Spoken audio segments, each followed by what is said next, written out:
పోతన భాగవతం తృతీయ స్కంధం. బ్రహ్మదేవుడు తొలిసారిగా విష్ణుమూర్తిని దర్శించుట. శ్రీకైవల్య పదంబు చేరుటకునై చింతించెదన్ లోకరక్షైకారంభకు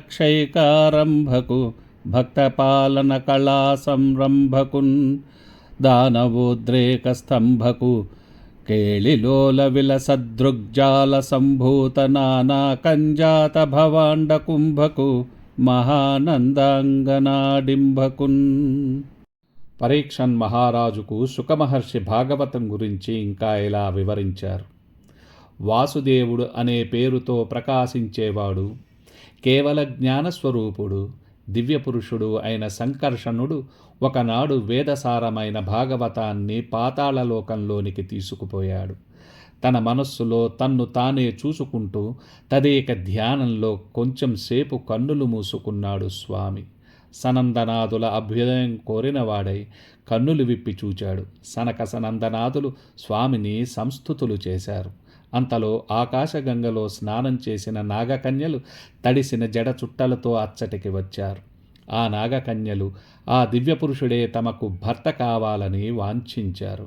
ఆ పరమపురుషుని సమీపించి ఆయన పాదపద్మాలను సేవించారు. అలా సేవించి భక్తితో అనేక విధాలైన పూజలు చేశారు. కాన్కలు సమర్పించారు, నమస్కరించారు. స్తోత్రాలతో ఆ దేవుని హృదయాన్ని వశపరచుకున్నారు. ఆ సమయంలో సనందనాదులు పరమపురుషుణ్ణి ప్రస్తుతింపసాగారు. ఘనసాహస్ర కిరీటరత్న విలసత్కాంత ప్రసిద్ధ ప్రభాజనితోదగ్రరుచి ప్రకాశిత ఫణా సాహస్రుడౌ దేవతావన దీక్షాచను రూపకృత్యములు గిన్వాంఛం ప్రశంసించి వారనురాగ స్ఖలితోక్తులొప్పనడుగన్ హర్షించి ఆ దేవుడున్.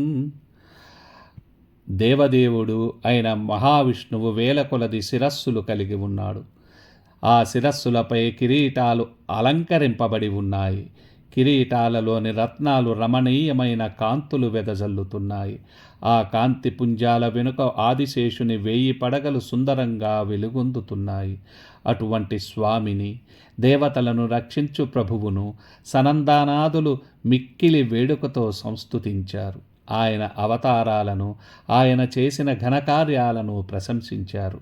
అలా స్తుతించేటప్పుడు వారి మాటలు దేవునిపై గల అనురాగం వల్ల తడబడ్డాయి. వారి సంస్తుతులకు దేవుడు సంతోషించాడు.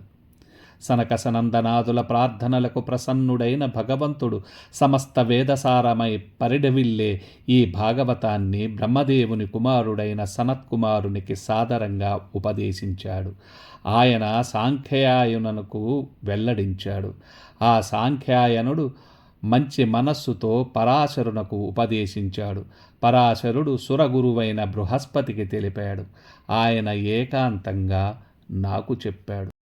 నేను ఆ భాగవతాన్ని ఇప్పుడు నీకు వివరంగా చెబుతున్నాను. ఉత్తమ శ్లోకుడైన పురుషోత్తముని చరిత్ర అనే అమృత వర్షంలో తడిసిన వాడవై హర్షోత్కర్షంతో ఆకర్ణించు. ఇట్లు భగవంతునిచే చెప్పబడినది, ఋషుల సాంప్రదాయానుసారంగా సమాగతమైనది, పురుషోత్తముడైన పుండరీకాక్షుని పొగడ్త కలది, పరమ పావనమైనది, భవబంధాలను తెగటార్చేది అయిన భాగవత కథా విధానాన్ని భక్తుడవు ఆసక్తుడవు అయిన నీకు విశదీకరించుతాను, విను. పూర్వం ప్రళయ సమయంలో విశ్వమంతా జలమయంగా ఉన్నప్పుడు శ్రీమన్నారాయణుడు ఆదిశేషుణ్ణి పాన్పుగా చేసుకుని సముద్ర మధ్యంలో పవళించాడు. ఆ ఆదిశేషుడు స్వచ్ఛమైన అమృతం నురుగులాంటి శరీరం కలవాడు. అతని తెల్లని శరీర కాంతులు అతని 1000 తలలపై తళతళలాడే రత్నాల కాంతులతో చిలిమి చేస్తున్నట్లుగా వెలుగుందాయి. నారాయణుడు తన కడుపులో అగ్నిని దాచుకున్న దారువులా లోపల చైతన్య శక్తి కలవాడై ఉన్నాడు. అనంతమైన తత్వ దీప్తితో అద్వితీయుడై ఆనందమయుడై కపట నిద్రనభినయించుతూ కన్నులు మూసుకొని ఉన్నాడు. కుతూహలం కలిగిన కూడా కోర్కెలు లేనివానిలా నిష్కళంకమైన స్వరూపంతో విరాజిల్లాడు. ఈ విధంగా యోగమాయకు కూడా దూరంగా 1000 యుగాల పర్యంతం సమస్త లోకాలను తన కడుపులో దాచుకొని వెలుగొందుతూ ఆ పైన కాలము శక్తి చక్కగా అభివ్యక్తం కాగా సమత్వం వహించి సృష్టి కార్యం నిర్వహించడానికి ఆసక్తుడైనాడు. తన కడుపులో దాచుకుని ఉన్న సకల లోకాలను తిరిగి సృష్టించడానికి ఉపకరణమైన సూక్ష్మ పదార్థాన్ని మనస్సులో భావించి కాలానుగుణంగా రజోగుణాన్ని పుట్టించాడు. ఆ విధంగా పుట్టించిన రజోగుణం వల్ల నారాయణుని నాభిలో నుండి ఒక మొగ్గతో కూడిన తామరతూడు జన్మించింది. సృష్టి కార్య ప్రభావితమైన కాలాన్ని అనుసరించి భగవంతుడు తన తేజస్సు చేత వృద్ధి పొందిన నీటి నడుమ ఆ తామర మొగ్గను సూర్యునిలాగా వికసింపజేశాడు. లోకాలకు ఆశ్రయం ఇచ్చే స్థితిని, సకల గుణాలతో ప్రకాశించే ప్రకృతిని కలిగి ఉన్న ఆ కమలంలో పరాత్పరుడు తన కళతో కూడిన అంశాన్ని ప్రసరింపజేశాడు. అప్పుడు ఆ పద్మంలో నుంచి సంపన్నుడు, స్వయంభువుడు, చతుర్ముఖుడు అయిన బ్రహ్మ ఉద్భవించాడు. పద్మంలో నుంచి ప్రభవించిన ఆ బ్రహ్మ పద్మంపై భాగాన నిలబడి కన్నులు బాగా తెరిచి లోకాలను, దిక్కులను, ఆకాశాన్ని తన 4 మోములతో పరికించి చూడసాగాడు. అంతులేని ప్రళయకాలం, చుట్టూ మహాజలం, ప్రచండమైన గాలులు వీస్తున్నాయి, అలలు లేచిపడుతున్నాయి. జలమధ్యంలో ఒక పద్మం, ఆ పద్మం మధ్య దుద్దుపై తాను స్పష్టమవుతూ ఉన్న లోకాల స్వరూపం. ఇదంతా ఏమిటో అర్థం కాక, తెలుసుకోలేక చతుర్ముఖుడు తన మనస్సులో చాలా విచారాన్ని పొంది ఇలా వితర్కించాడు. ఈ జలమందు ఈ కమలమేగతి ఉద్భవమయ్యే, ఒంటియేని జలజాత పీఠముని గతి నుండి మదాఖ్య ఎద్ది నాకీ జననంబు నొందుటకు ఎయ్యది హేతువు, బుద్ధి చూడనే యోజనెరుంగలేనని పయోరుహ గర్భుడు విస్మితాత్ముడై. ఈ నీటిపై ఈ పద్మం ఏ విధంగా పుట్టింది? ఒంటరిగా నేను ఈ తామర గద్దెపై ఎట్లా ఉంటున్నాను? నా పేరేమిటి? నాకు ఈ పుట్టుక రావడానికి కారణం ఏమిటి? ఎంత ఆలోచించినా ఈ క్రమం ఏమిటో తెలుసుకోలేకపోతున్నాను అని బ్రహ్మదేవుడు ఆశ్చర్యచకితుడైనాడు. ఆ తామరతూడు ఎక్కడ పుట్టిందో, దాని మొదలు ఎక్కడ ఉన్నదో తెలుసుకోవాలని ఆ నీటిలో వెదకటం కోసం బ్రహ్మదేవుడు పద్మనాళం వెంట లోపలికి ప్రవేశించాడు. మిక్కిలి లోతు, మిక్కిలి విరివి కలిగిన ఆ మున్నీటిలో మునిగిన వాడై ఆ బ్రహ్మ 1000 దేవతావత్సరాలు ఎంతో జాగ్రత్తగా వెదికాడు. అయినా ఆ మూల రహస్యం అంతు చిక్కలేదు. మతి కోల్పోయి, బెదిరిపోయి మళ్ళీ ఆ తామర పువ్వు పైకి చేరాడు. ఆ విధంగా చతుర్ముఖుడు ఆ పద్మపీఠంపై కూర్చుండి అష్టాంగ యోగంపై ఆసక్తి కలవాడైనాడు. గాలిని బంధించి ఏకాగ్ర భావంతో తపస్సు చేశాడు. ఈ విధంగా 100 ఏండ్లు గడిచాయి. కనియన్నిశ్చల భక్తియోగ మహిమం కంజాత గర్భుండు శోభన చారిత్రు జగత్పవిత్రు విలసత్ పద్మాకళతృన్ సుధాశన ముఖ్యుస్తుతి పాతృ దానవచమూజైతృన్ దళపద్మనేత్రు నవీనోజ్వల నీలమేఘ నిభగాతృన్ పక్షిరాట్పత్రునిన్. ఈ విధంగా అచంచలమైన భక్తితో కూడిన యోగమహాత్మ్యం వల్ల బ్రహ్మదేవుడు శుభచారిత్రుడు, పరమ పవిత్రుడు, లక్ష్మీ కళత్రుడు అయిన శ్రీమన్నారాయణుని దర్శించాడు. ఆయన వేలుపు పెద్దల వినతులు అందుకునేవాడు. దానవ సైన్యాలను తరిమికొట్టేవాడు. వికసించిన కమలాల వంటి కన్నులు కలవాడు. క్రొత్తదై వెలిగిపోతూ ఉన్న నీలమేఘంతో సమానమైన దేహం కలవాడు ఆ గరుడధ్వజుడు. అంతేకాదు, ఆ మహానుభావుడు గొప్పవైన పడగలనే గొడుగుల చివరగల స్వచ్ఛమైన రత్నాల కాంతులతో ప్రళయకాలంలోని చీకట్లను పోకార్చుతూ కొంగ్రొత్త తామరతూడుల్లాంటి తెల్లని దేహ సంపద కలిగిన ఆదిశేషుణ్ణి పాన్పుగా చేసుకొని మిక్కిలి నిర్మలంగా ఉన్న నీళ్ల మధ్యంలో శయనించి ఉన్నాడు.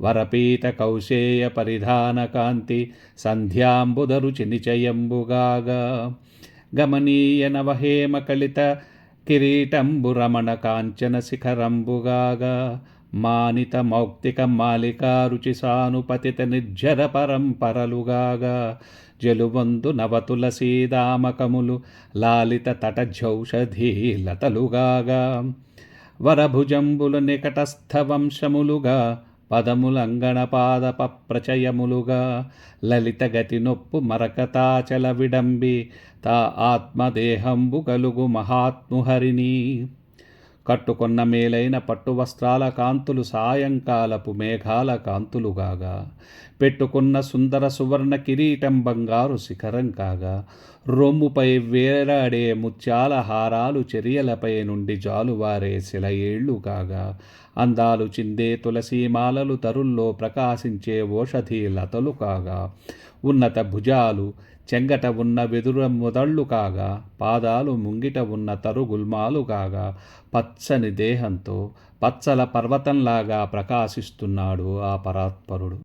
ఆ మహాత్ముని దివ్యదేహం వేరుపరపరానిది, సాటిలేనిది, సమస్త లోకాలను తనలో ఇముడ్చుకొన్నది, చాలా విశాలమై నిడివి కలిగి ఉన్నది. విచిత్రమైన మనోజ్ఞమైన అనేక దివ్య భూషణాలను ధరించి వాటిని స్వచ్ఛమైన తన కాంతులచే అలంకరిస్తున్నది. పలు విధాలైన కోర్కెలు కోరుతూ యథావిధిగా పూజించే పుణ్యపురుషులకు కామధేనువు అనదగిన చరణ కమల ద్వయం కలిగి ఉన్నది. ఫాలఫలక కాంతులకు ఓడిపోయిన చంద్రుడు అనుగ్రహింపబడిన వాడై ఆయన పాద పద్మాలను అనేక రూపాల్లో ఆశ్రయించాడా అన్నట్లు ఉన్నాయి ఆయన కాలిగోళ్ళు. శ్రీదేవికి భూదేవికి తలగడలా అన్నట్లు నున్నటి అరటి స్తంభాల నీలద్యుతిని అతిశయిస్తున్నాయి ఆయన తొడలు. ఆయన కటి ప్రదేశం మణులు చెక్కిన బంగారు వడ్డాణంతో మనోహరమై ఉన్నది. ఆయన నడుము కడిమి పువ్వుల కేసరాల కాంతులొలికే పట్టు పీతాంబరంతో ప్రకాశిస్తున్నది.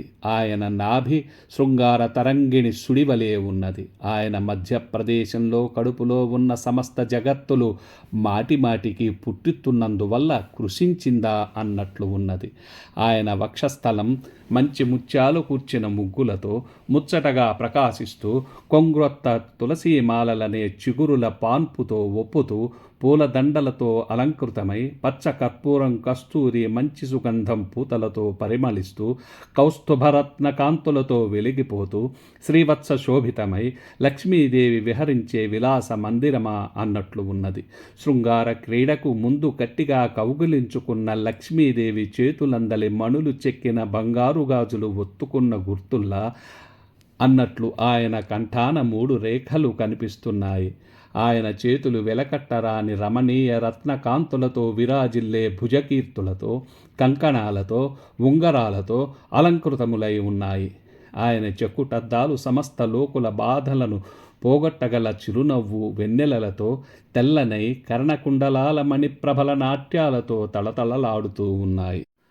ఆయన క్రింది పెదవి దొండపండులాగా పగడంలా చిగురుటాకులాగా అరుణారుణమై అలరారుతున్నది. ఆయన ముక్కు చంకని సంపెంగ పువ్వులా సమస్త లోకాలను పాలించడానికి చాలిన దానిని నేనంటే నేనని వాదులాడుకునే కన్నులకు సరిహద్దు స్తంభం అన్నట్లు ఉన్నది. ఆయన కన్నులు కమలాలకు కలువలకు శోభ చేకూరుస్తూ కరుణామృతం పొంగి పొరలే కటాక్ష వీక్షణాలతో చెవుల వరకు విస్తరిల్లి ఉన్నాయి. ఆయన చెవులు శ్రీకారానికి అక్షరమైన ఆకారం చేకూరుస్తున్నాయి. ఆయన కనుబొమలు మన్మథుని ధనస్సుల్లా అన్నట్లు ఉన్నాయి. ఆయన నెన్నుదురు బహుళపక్షం అష్టమి నాటి చంద్రుడా అన్నట్టు కన్నుల విందు చేస్తున్నది. ఆయన శిరస్సు మీద పద్మరాగమణులు పొదిగిన బంగారు కిరీటం నీలపర్వత శిఖరం మీద ఉండే బాల సూర్యుణ్ణి తిరస్కరిస్తున్నది. సూర్యుడు, చంద్రువు, వాయువు, అగ్ని వీని ప్రకాశానికి కూడా అవకాశం ఇవ్వకుండా 3 లోకాల్లోనూ వ్యాపించడానికి సమర్థమైన తేజో విశేషంతో విరాజిల్లుతూ ఉన్న ఆ దేవదేవుడు రణరంగాల్లో రాక్షసుల సమూహాన్ని చీల్చి చెండాడగలిగిన సుదర్శనం మొదలైన దివ్యాయుధాలు ధరించి ఉన్నాడు. అనన్య సామాన్యమైన దివ్యరూపంతో దీదీప్యమానంగా ప్రకాశిస్తూ ఉన్నాడు.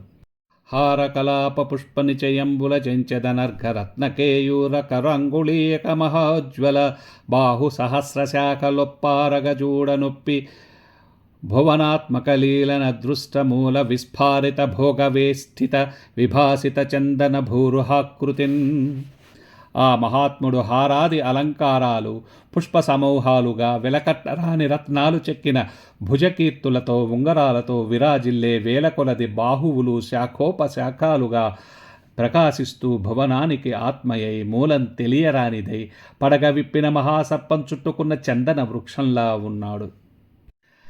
విలసత్కుండలిరాజసఖ్యమును నిర్వీభృత్ సమాఖ్యన్ సముజ్వలితోదార శిరో విభూషణ సహస్రస్వర్ణకూటంబులన్ సలిలావాసతజారు కౌస్తుభ విరాజద్రత్న గర్భంబునన్ నళినాక్షుండు కనుంగొనంగదగమైనాకవనీ భృద్గతిన్. పడగ విప్పిన సర్పరాజుతో కలిసిమెలిసి ఉన్నందువల్ల, భూమిని మోస్తూ ఉండటం వల్ల, శిరోవిభూషణాలుగా ప్రకాశించే వేల కొలది కిరీటాల వంటి బంగారు శిఖరాల వల్ల, సముద్ర జల మధ్యంలో నివసించడం వల్ల, మనోహరమైన కౌస్తుభాది రత్నాలు కలిగి ఉండడం వల్ల మహావిష్ణువు మైనాక పర్వతంలా చూడదగినవాడు అయ్యాడు. విస్తారమైన భావంతో జ్ఞానం, జపం, స్తోత్రమనే తేనెలు త్రాగడంచే సంతోషించే తుమ్మెదలు అనే వేద సమూహాలతో చుట్టుకొనబడి వైభవోపేతంగా ప్రకాశించే కీర్తి అనే పూలదండలు గల వానిని, ఆ విష్ణుదేవుని చతుర్ముఖ బ్రహ్మ చూశాడు. మన సంస్కృతి, వాంగ్మయము అపురూపమైనవి. రామాయణ, భారత, భాగవతాలను తరువాతి తరాలకు వినిపించాలనే మా తపనను లైక్ చేయడం, సబ్స్క్రైబ్ చేయడం ద్వారా ఆశీర్వదించండి. మీ అమూల్యమైన అభిప్రాయాలను తెలియజేయడం మాత్రం మరచిపోకండి.